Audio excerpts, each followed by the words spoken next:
Can you envision a world where you and your family in America and those who immigrated from Africa and the Caribbean could receive immersive financial education and invest in fractional and whole shares of U.S. publicly traded companies?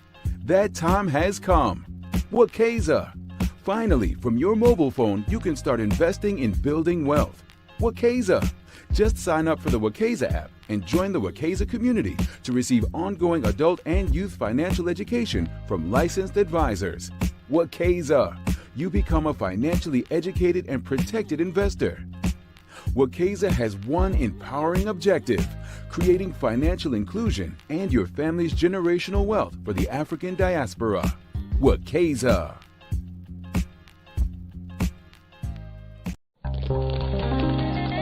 Money's scary. I see a lot of people struggling with how to manage their money. They aren't keeping track of how much money is coming in and how much is going out. Most kids don't know how to handle money.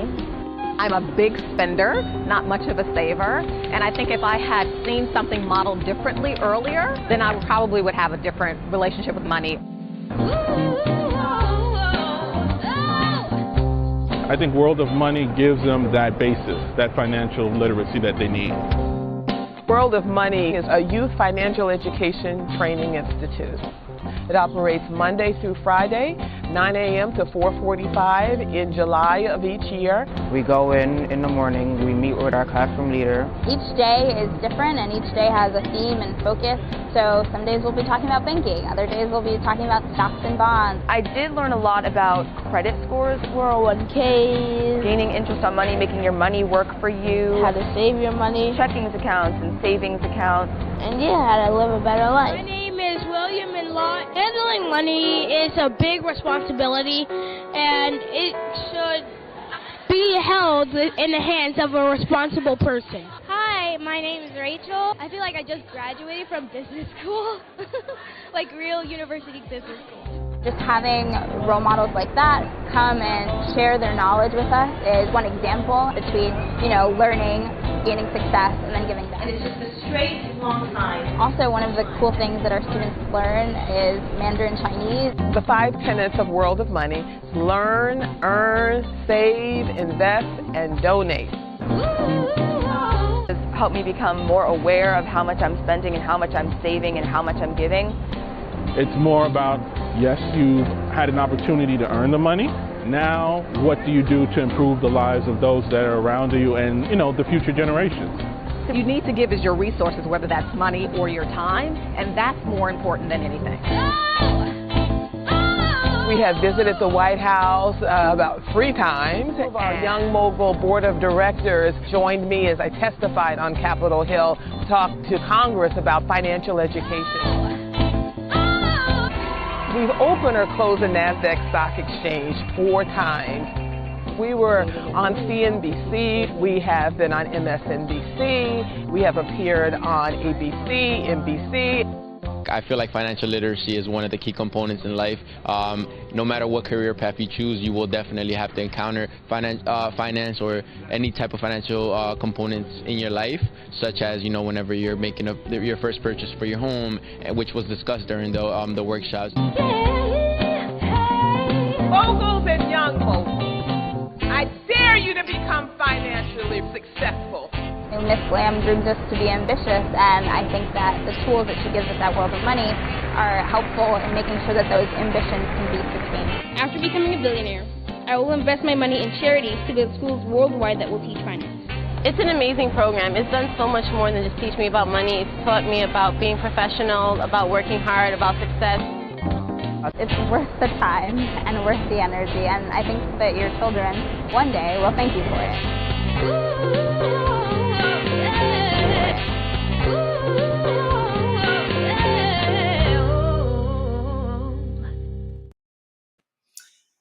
Hello, I'm Sabrina Lamb, the founder and CEO of Wakeza.com.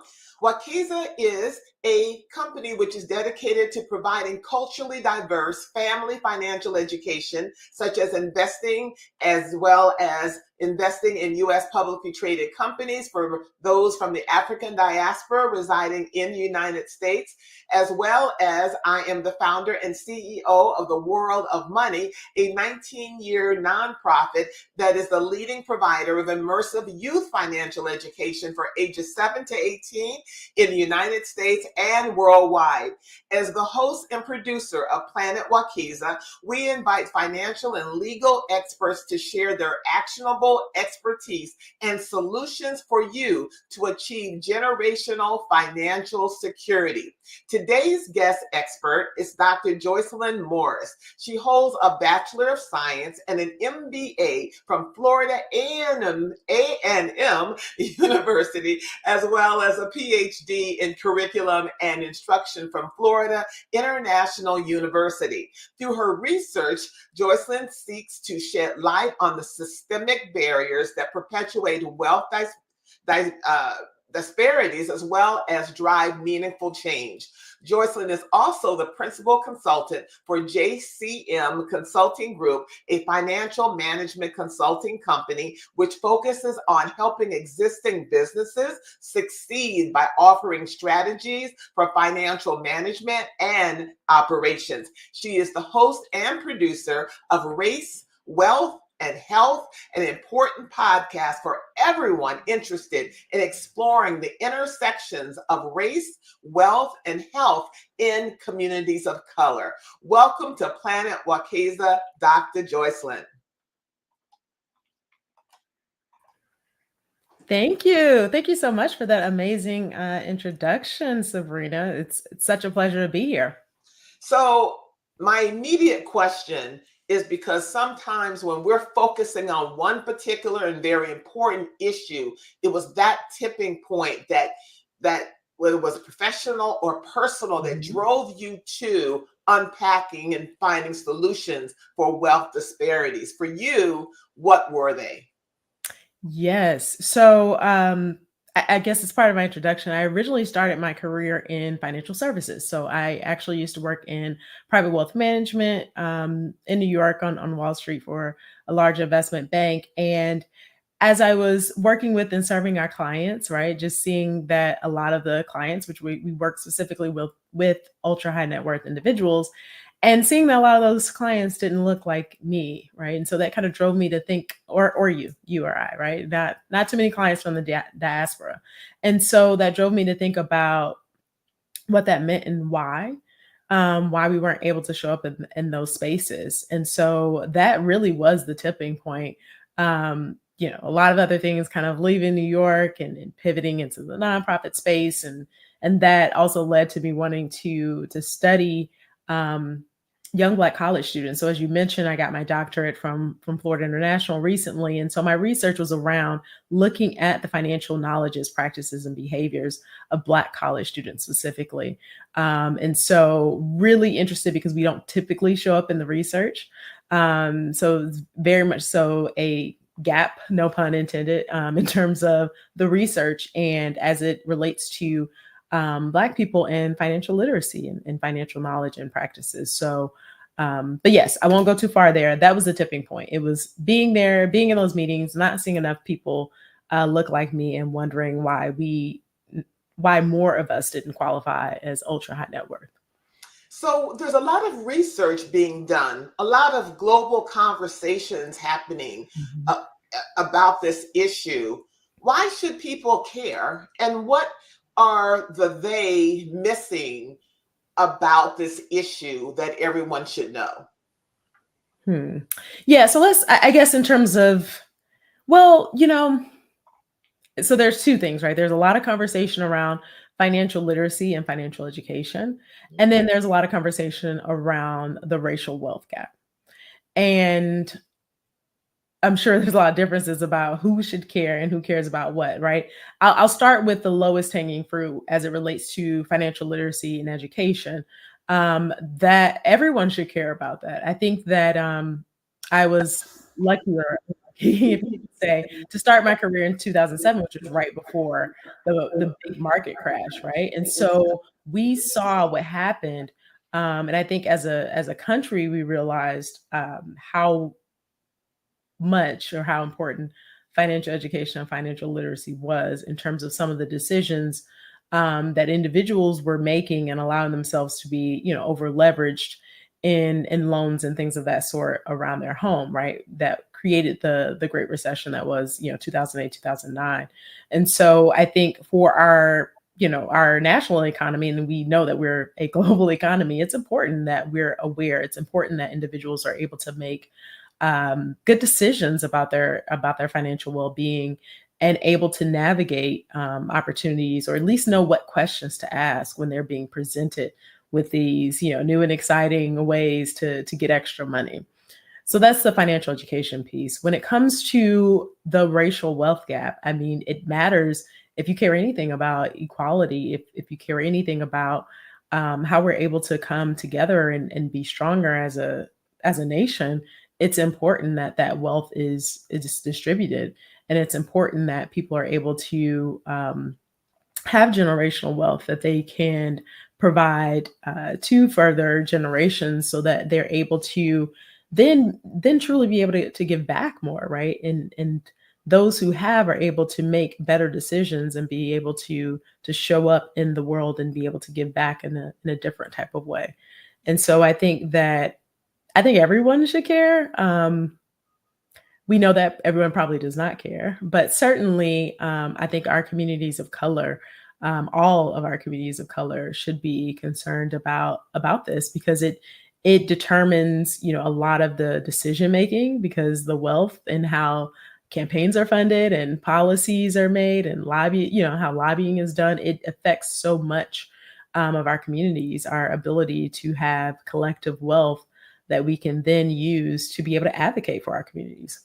Let's be a little bit more precise, because when we think about communities of color, when we think about race, we're not being precise on who we're talking about.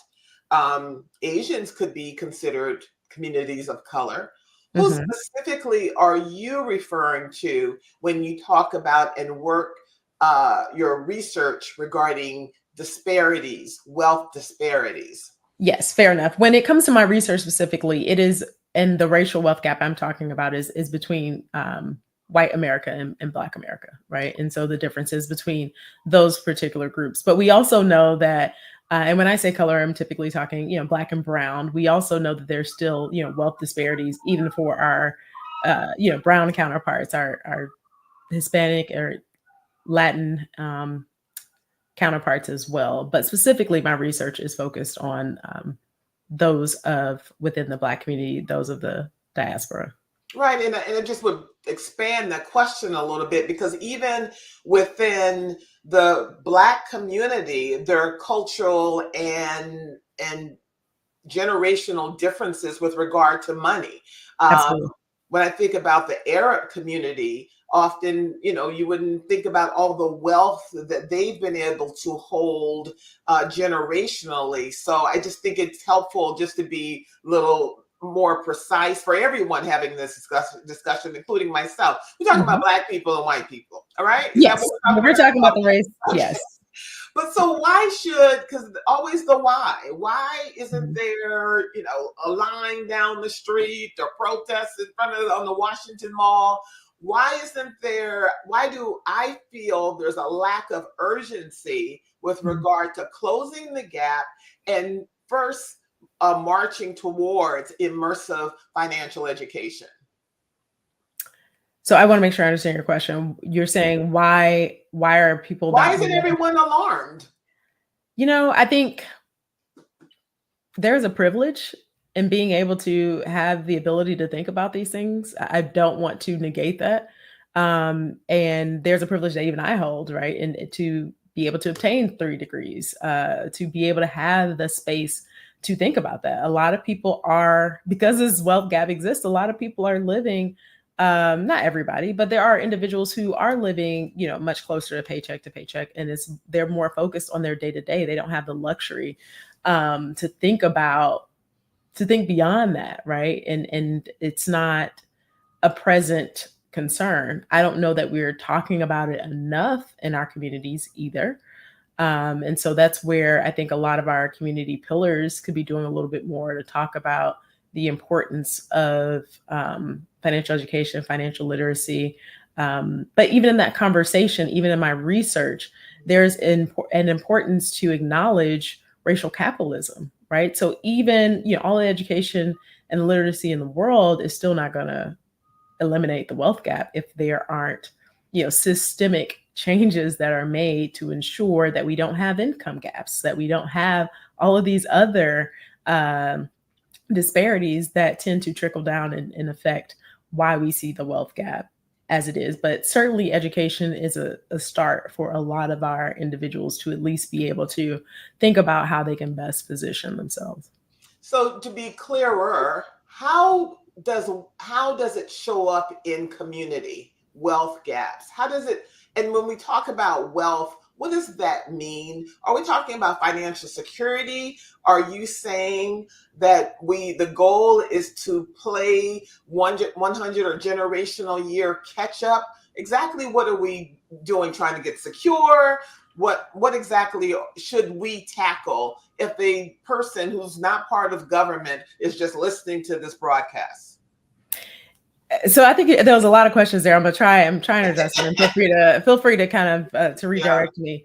I think when it comes to the racial wealth gap, what that means, that is specifically literally the wealth difference between white and Black America. And so, for example, a stat was like in 2021, the typical white household had 9.2 times more wealth than the typical Black household, right? And that ratio stood even higher at 13.3 in 2019. And so that is something that is typically what's talked about when we're thinking about the actual wealth gap. What is wealth for individuals? Is it financial security? Absolutely. So I think what was interesting, what was really interesting about the research that I did and talking to Black college students, how they define wealth. And it was really cool to hear them define wealth as well as just overall well-being, right? So wealth can take on a lot of different definitions. And it is individual. I think it's important for people to know that you get to individually define what wealth means for you. So if that is financial stability, it doesn't mean that everybody needs to be a millionaire or a billionaire. It's just really about, I do think that having a solid financial well-being is a minimum starting point. And for financial well-being, that's an individual's ability to cover their known expenses in any known instances and be able to comfortably address those and any potential issues or any financial burdens that might come up in the future. How does that play out in general society? Let's just someone's listening to this podcast and they're not from the Black community or the at large. What would they say? Wow, that's probably because of financial insecurity or wealth gaps in the Black community. What does it look like that's happened? The symptoms of that.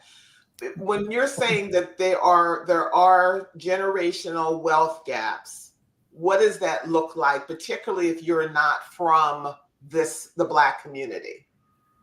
Yeah, so there are wealth gaps in general. And so there's a large wealth gap. And so what it looks like is it shows up in a lot of different ways. It shows up in communities. It shows up in your communities that are considered Black communities in the neighborhoods. It shows up in the resources that you see in those neighborhoods. It shows up in the quality in which those neighborhoods tend to look.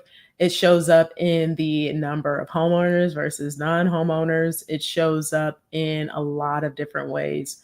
But those are just to name a few. And how have government policies contributed to those wealth gaps over the last, let's say, 50, 100 years? So if I have to do the math to go back to 100 years, I'm not sure, right? But we know it started, even though people don't like to talk about it, but we know it started with slavery, right? So once slavery ended, And when wealth was not distributed at that time in the way that it was originally promised to Black people, right, that they were going to have access to wealth, that didn't happen. So that was the start.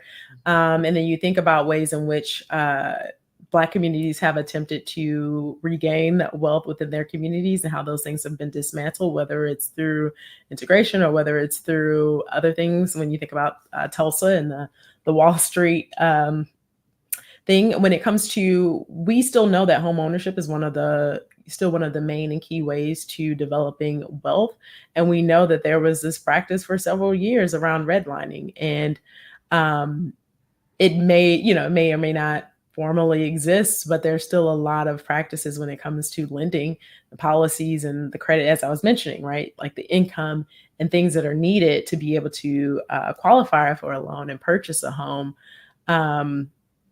just create these barriers for to entry for individuals, and it doesn't help the inflation that we're currently seeing as it relates to the cost of living post-pandemic as well. That's also making things harder for individuals who don't own. What shocked you in your research that many of your colleagues are not talking about at all? What surprised you? I think, I wish I could say I was overly surprised. I don't think there was much that was surprising, but I think truly understanding the depth, and by depth, I mean just sort of like the time, the history of these things. Like I said, when you think about racial capitalism and how, this country was essentially built on racial capitalism, literally built on it.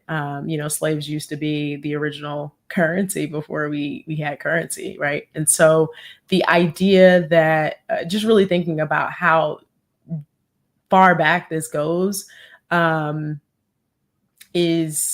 feel overwhelming at times, I think, because when we think about, well, how do we eradicate it? And maybe we don't eradicate it, but it's more so how do we at least come together as a community and at least increase our wealth? Because I'm not sure, that in my lifetime or yours, we'll be able to right that wrong. Certainly not without some major policy changes, which, are not looking highly likely right now in this current political environment.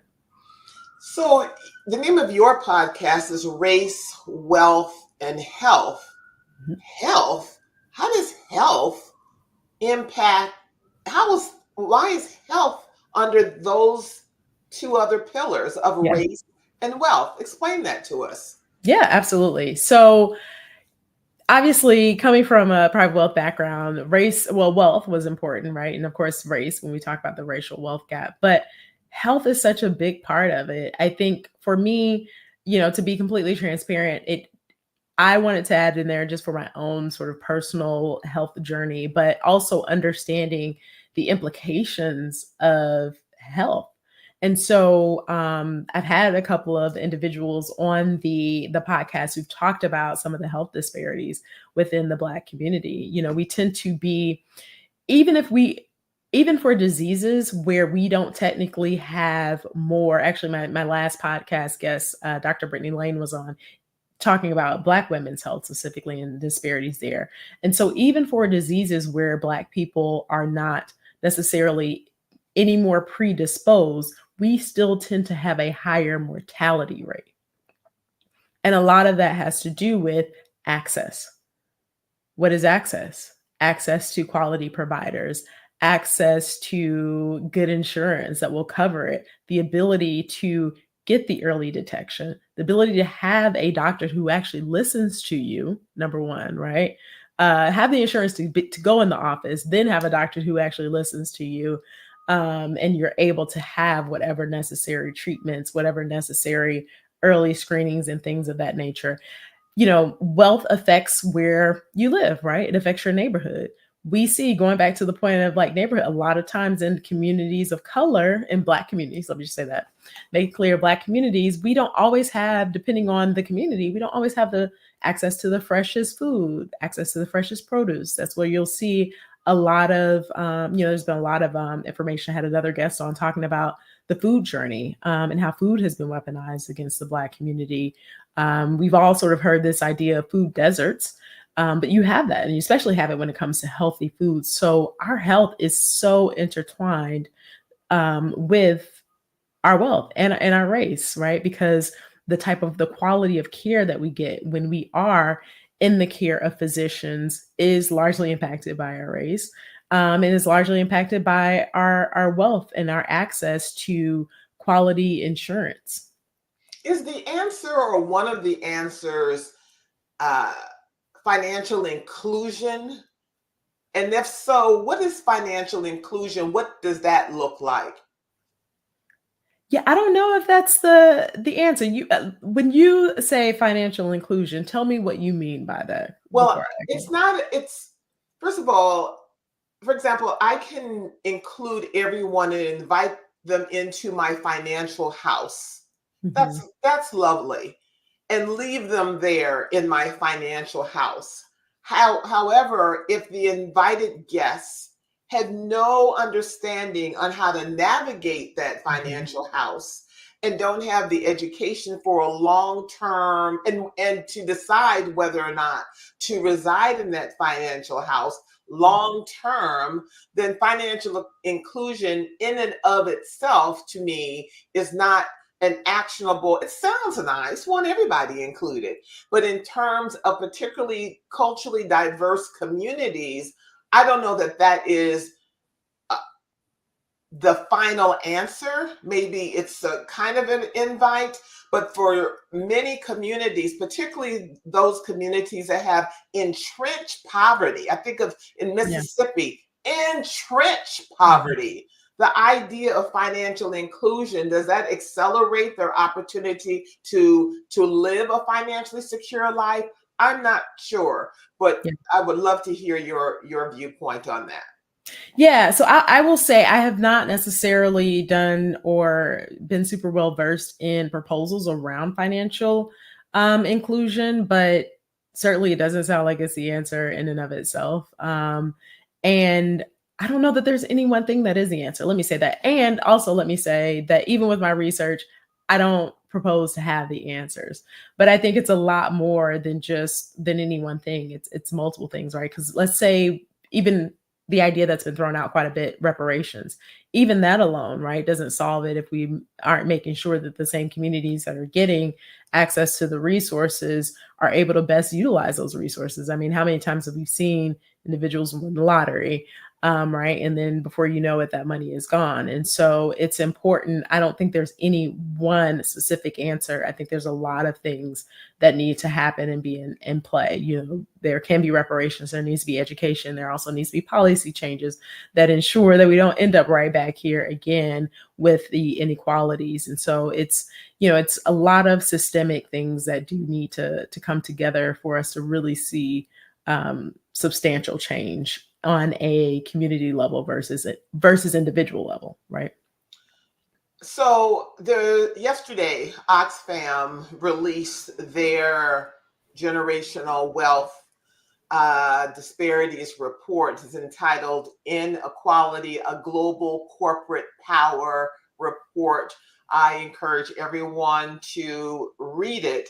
But one of their recommendations is to rein in corporate power, including by breaking up monopolies and democratizing patent rules, reinventing inclusive and sustainable businesses.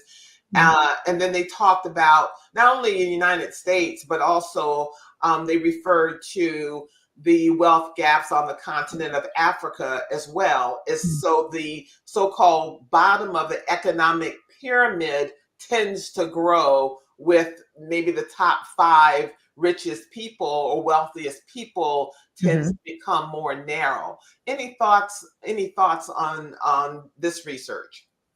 Yeah, I mean, again, I have not read it in depth, but I did skim some of the information. I think it's some very interesting findings. I definitely see how monopolies and corporate monopolies definitely play a part of some of what we've seen. I mean, it's capitalism at its best, right? And so capitalism exists where one group, whatever that group is, it tends to be able to benefit disproportionately over another group. And so um, I think we're going to continue to see those issues when we have when capitalism is at play, and especially when we have things such as monopolies, which is capitalism at its best. And so, what does that mean though in terms of moving our society that is literally built on capitalism, right? Like our whole thing is American dream. You can come here and you can pull yourself up by the bootstraps and you can make all this money, but nobody ever talks about on the heels of whom, right? On the other side of that, right? Because if you're making all the money, then what does that mean? And then it's the idea of, is it a zero-sum game, right? If we share, because that actually came up, I remember having a conversation with a colleague of mine. It's like, well, it's a zero-sum game. If we're sharing the wealth, and what does that mean for the others? Do they now have less wealth? And I think it's a lot to unpack. And I think there's some recommendations that definitely make sense. But I think they're going to have to sell people on why they should do that. And I don't know that's, I don't know how likely it is. It's just, it's so ingrained in the entire fabric of our country that I think it'll be really hard to turn away from it. And according to the Oxfam report, it says the world's 5 richest men have more than doubled their fortunes from $405 billion to $869 billion since 2020 at a rate of 14 million per hour, while nearly 5 billion people have been made poor. If current trends continue, they write, the world will have its first trillionaire within a decade, but poverty will not be eradicated for another 229 years. Your thoughts on that? Yeah.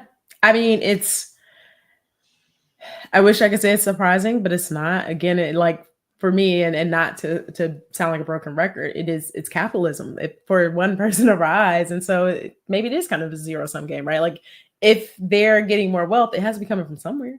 So it means somebody else is not getting access to that. And we certainly as a country has not shown that there's any type of model that allows the wealth to be distributed from those top, 4 or 5 individuals or even corporations into communities to larger bodies of individuals. It doesn't happen. And so, the richer will get richer and the poorer will get poorer if we don't really think about some of the policies. And I can't say the specific policies because I am not a lobbyist or in that space, but there's definitely some things that we need to think about in terms of, the way our tax laws are written, ensuring that some of these people are paying more taxes because they have more money, right? And so right now, a lot of our tax laws tend to be very favorable to our richer individuals, and figuring some of those things out to the report's suggestion around monopolies, right? Disbanding some of the monopolies, putting some additional restrictions in place to create more competition, allows more individuals to get into these markets, and increasing, minimizing the barriers to entry for others to get into the market. Because if they had more competition, to the point, they would not be able to just profit. But yeah, the fact that the majority of the wealth is held in a small number of individuals is not at all surprising to me. And when we were referring to financial inclusion, my concern is that there's a lot of very almost criminal information that's being floated out on the worldwide scammy web. And so even though everyone can have access to it, a lot of information, particularly if it's provided by someone who's not licensed, an unlicensed person that just have a YouTube of followers, that's not financial inclusion. That's one of the the negatives, the cons regarding, no pun intended, but that's some of the cons. Well, I was going to say there is such a thing as predatory inclusion. And so that has also affected the Black community a lot, predatory inclusion in certain things, from the idea of understanding that certain members of the Black community didn't have an understanding of some of the things. I think the housing market crash is definitely an example of predatory inclusion in some of those instances. And so absolutely, there's a lot of predatory content out there that's not, they're just concerned with making money, and not truly concerned with making sure that individuals are actually getting the information and able to better their situations. Absolutely. So as we wrap up, is there any final thoughts you would like to leave with our listeners, and how can they reach you? Yeah, absolutely. I think, the only thoughts is just, the one thing I'd say is just continue to be curious, right? Get information. To Sabrina's point, be thoughtful about who and where you're gathering the information from. There's a lot of really reputable organizations out there. Plug or no plug, Wikiza is one. You have, NEFI.org. There's a lot of different federal organizations that are out there doing the work, trying to provide financial education information. So I would just say to get curious, be open. There are a lot of great individuals who provide information as well. And in terms of how they can reach me, well, you can reach me individually. I'm pretty much on all of the social media platforms. Joycelyn Morris here on LinkedIn. I am at Joycelyn C. Morris on Instagram. You can also follow the podcast at Race Wealth Health on Instagram and Facebook. And then if you want to contact me, my website is www.joycelyncmorris.com. Dr. Joycelyn Morris, thank you so much for joining us here at Planet Waukesha. Thank you. Thank you so much, Sabrina.